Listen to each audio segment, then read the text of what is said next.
Salam anti korupsi.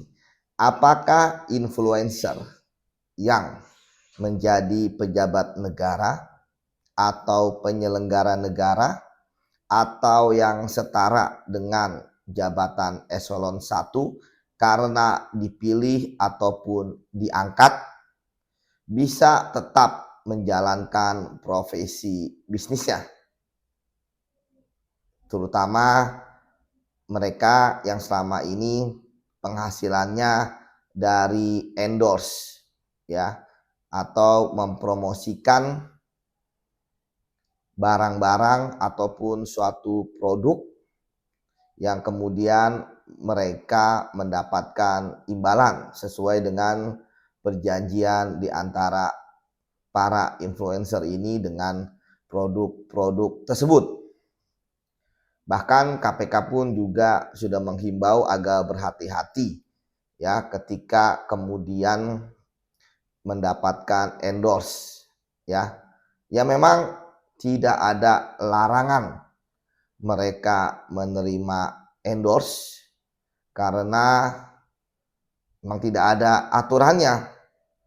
Yang ada aturannya adalah bahwa ketika mereka menjadi penyelenggara negara, maka undang-undang tindak pidana korupsi bisa menjerat mereka, terutama pasal 12B besar Undang-Undang Tindak Pidana Korupsi kalau kita berkaitan dengan endorse ini. Karena memang kita tahu bahwa tentu penghasilan endorse akan lebih banyak dari penghasilan mereka sebagai pejabat publik ya.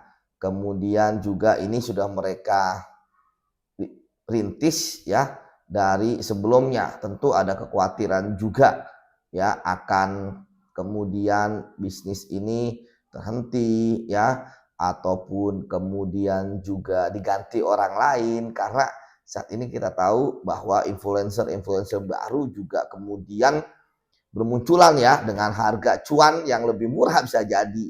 Nah, paling yang hanya bisa dilakukan adalah tentu kita berharap mereka melapor, karena melarang tidak bisa dilarang ya, karena nggak ada aturannya.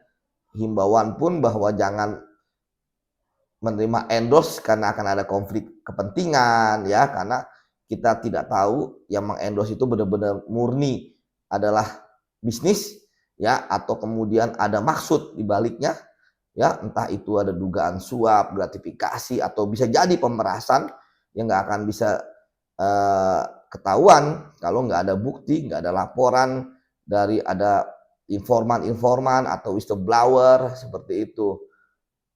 Nah, makanya kenapa KPK hanya berani mengatakan hati-hati seperti itu. Nah, sekarang yang paling penting adalah mereka mau melaporkan lah ya seluruhnya ya, biar KPK yang menentukan, karena memang wajib lapor ya ketika menerima gratifikasi.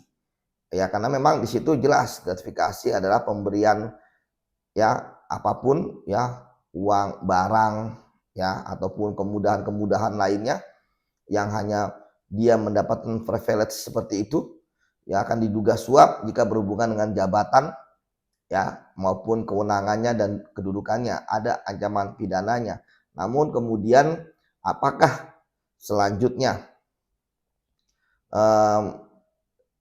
ketentuan tersebut ya akan dituruti, ya kita harap dituruti ya.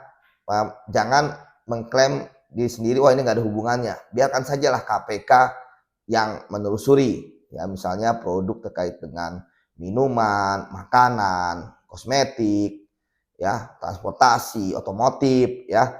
Ya artinya tentu di sini sekali lagi ya berharap melapor ya, bukan hanya jadi ya memang bisa juga mereka nggak melapor dengan menjas atau menilai oh ini nggak ada hubungannya ya. Tentu bukan mereka yang akan menilai, KPK yang akan menilai apakah kemudian endorse tersebut adalah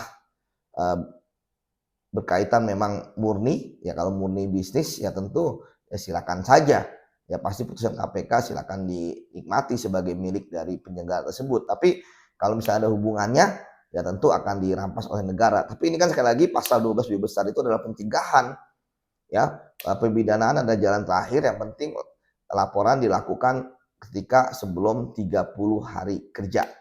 Ya, kemudian setelah itu KPK akan membuktikan bahwa itu silakan diterima atau itu merupakan milik negara karena dirampas sebab ada hubungannya dengan jabatan. Sekali lagi memang ini abu-abu, ya memang hanya himbauan, namun memang sekali lagi ranah etik ini ya tentu menarik ya. Kita harap bahwa tentu kan mereka sudah menjadi pejabat negara, penyelenggara negara, artinya mereka harus mematuhi aturan. Ya memang ketika menjadi penyelenggara negara inilah konsekuensi mereka. Ada batasan, ya, ada aturan yang mengikat, nggak bisa sebebas dulu. Ya kita harap mereka tetap menjaga influencer ini, menjaga integritas, kemudian mereka anti suap, mereka juga mampu untuk setidaknya mempunyai sikap anti korupsi. Demikian, salam anti korupsi.